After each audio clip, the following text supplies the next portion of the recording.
যদি শরীরটা খারাপ থাকে তাহলে মনের জোরেও কোনো উপায় থাকে না, এটা আমি বেশিরভাগ সময় বুঝতে পারি।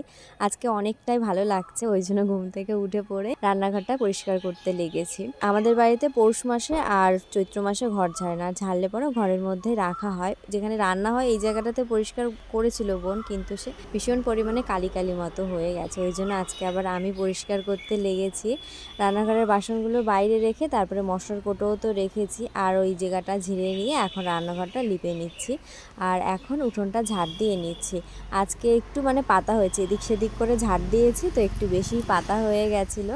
মশলা রাখার যে তাকটা, ওই তাকটা পরিষ্কার করে এখন বসেছি মশলার কোটোগুলো পরিষ্কার করতে। এরপরে আমি ফ্রেশ হয়ে চলে এসেছি রান্নাঘরে, উচ্ছে ভাজার জন্য উচ্ছে কেটে দিয়েছি আর আলুটা কেটে দিয়েছি। সকালবেলাতে এই ছিল আমার কাজ বাজ আজকের। আর বোন আজকে রান্না করেছে উচ্ছে ভাজা, টক ডাল, সয়াবিনের তরকারি, আর কালকে মাংস করা হয়েছিল, এইটুকুই রয়েছে। ভেবেছি যে পান্তা ভাত দিয়ে খাবো, তাই জন্য সকালে খাচ্ছি।